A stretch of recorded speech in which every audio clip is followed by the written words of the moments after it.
Well, fall is finally here, and it's time to take a peek at this fall garden and see what we've got going. Hey everybody, welcome to Yellow Dog Farm.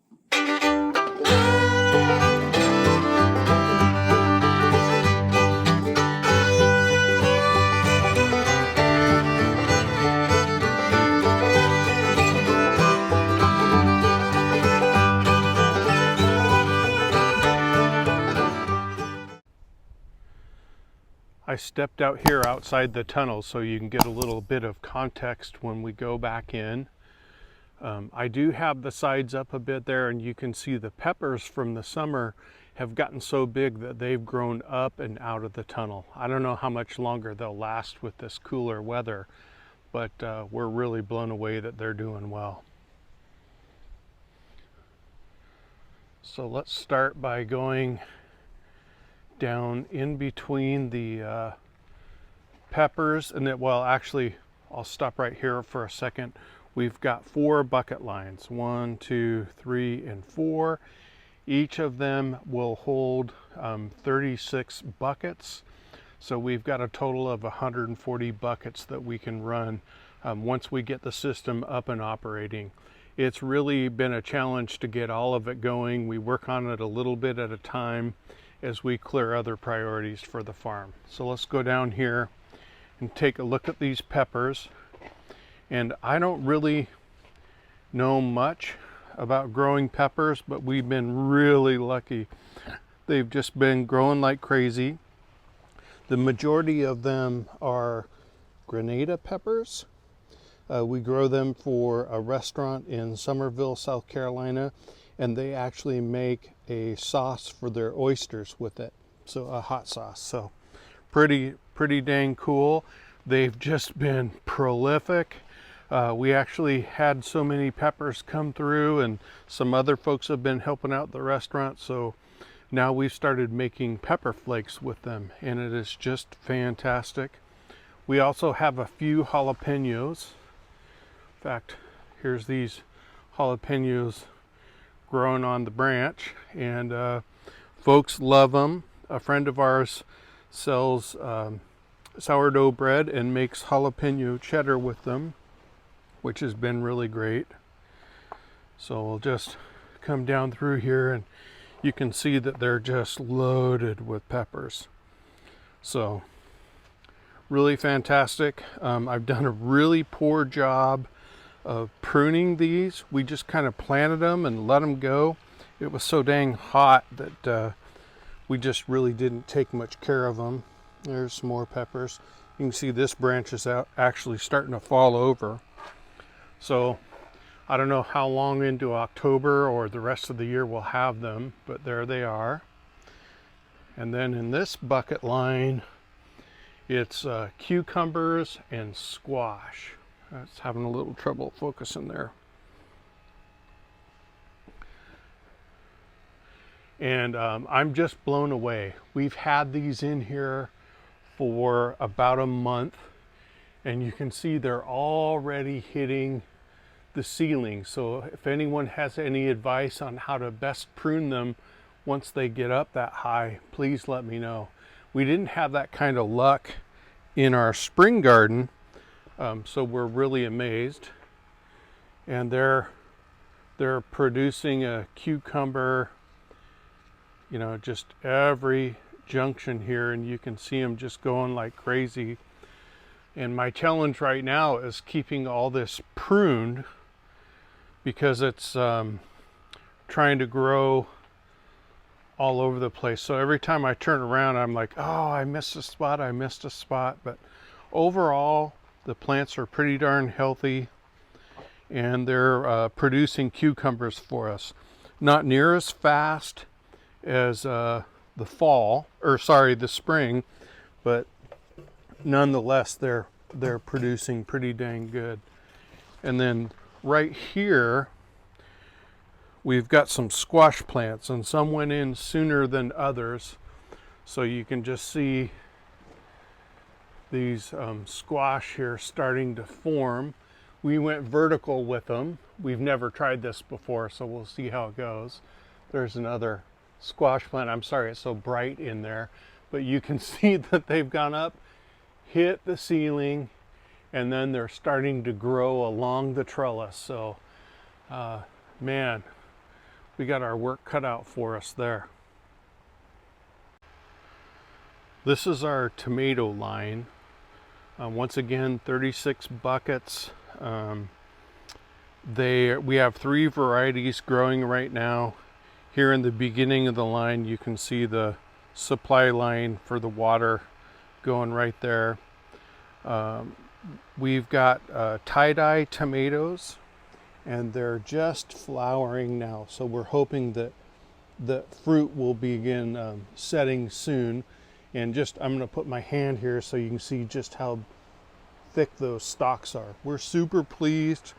You know, my hope is that with this cooler weather that they actually get up and start producing really soon. So the tie-dye tomatoes are just amazing tasting. We really love them, and so we can't wait to start giving that to our customers and sell to the restaurant. This is Amish paste. We just have a small amount of them.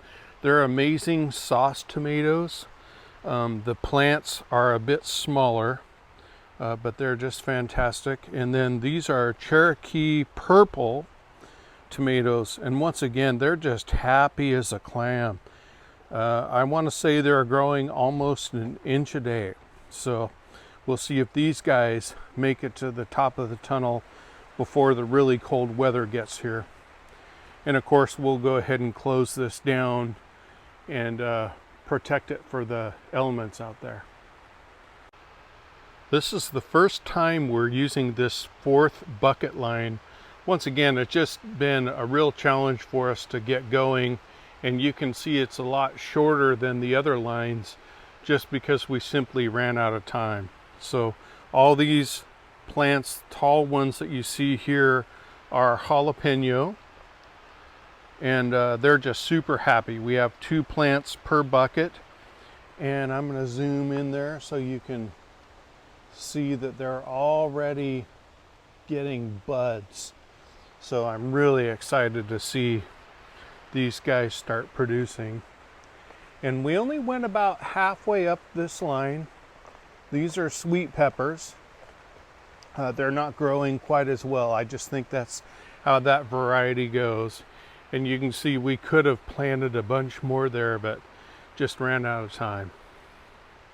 So let's go down to the NFT channel. We grow all our leafy greens this way. We've got about 300 plant openings. And this is the newest right here. We've got mainly romaine lettuce going, some bib lettuce. This plant is tatsoi mustard, which was really well received by the restaurant, so we'll get that going. This is bok choy, also destined for the restaurant. This is bib lettuce. There's some more romaine, bok choy, and then this is the mature romaine, and we planted it in the tunnel here in late September, and it was still pretty darn hot. So you can see the lettuce isn't heading up all that well. It's like slow bolting. So we've been selling it in bags as loose leaf romaine lettuce, and you can see the leftovers here from when we made our first harvest out of the NFT system. So what I'm going to do next is clean out these trays, get them sanitized, and then we're going to get the newest batch of lettuce in there. So all of our leafy greens grow in these NFT channels. We've got a reservoir that's underneath here. It's about 100 gallons. I'll make another video that's got all the nutrient mixes and all that kind of stuff in it. But the way that it works is the pump, of course, brings up water into a 1/2-inch line that runs the length of the NFT system, and then a 1/4-inch line comes off of that and feeds these trays. And the leafy greens love it. Imagine being at a Mexican restaurant and you can get all the margaritas you want and they come to you. That's what it's like for this lettuce. They get spoiled all day long and just really love it. They can have as much of the nutrient solution as they want, and if they're done soaking it up, then they don't soak any of it up. Results in very consistent growth and pretty problem free. You can see that each of the trays have a 1-inch square hole, and we start all of our lettuce plants in 1-inch Rockwool cubes. I'll show you those in a minute. And since we just finished this harvest, we're going to clean these trays up. We're going to disinfect them with a very low quantity bleach solution. Make sure they're disinfected, and then we'll just plant as we go along. So here we go.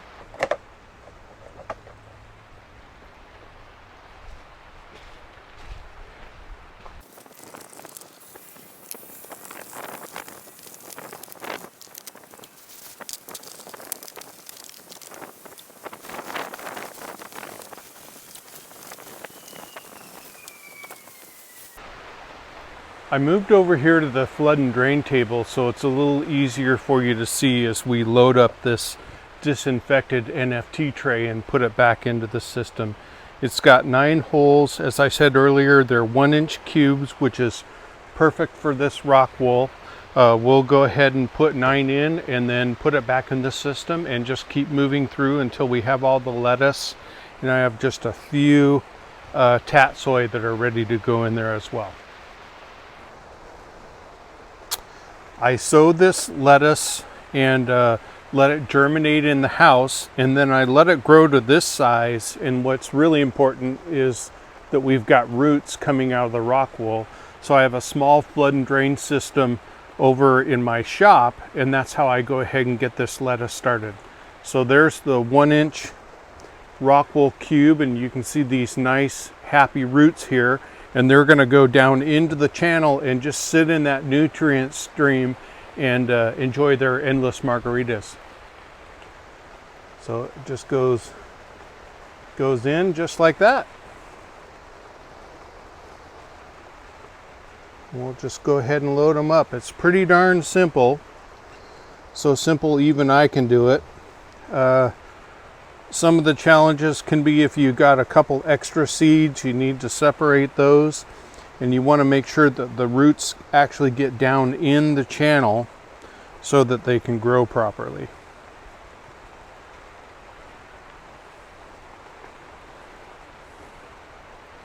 These rock wool cubes come in a mat, a standard 10 by 20 tray mat, and I believe they'll hold 200 seedlings,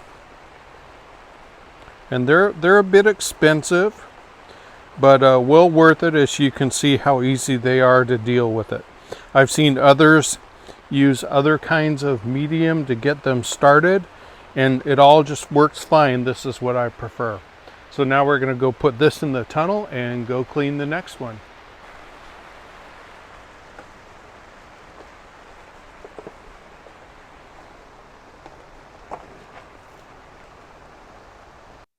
And just like that, we've got 70 plants ready to go in the NFT system. All right, we're in the house, and this is where we do all of our germination, mainly because the humidity and temperature is pretty constant. Got a little wheatgrass growing here too.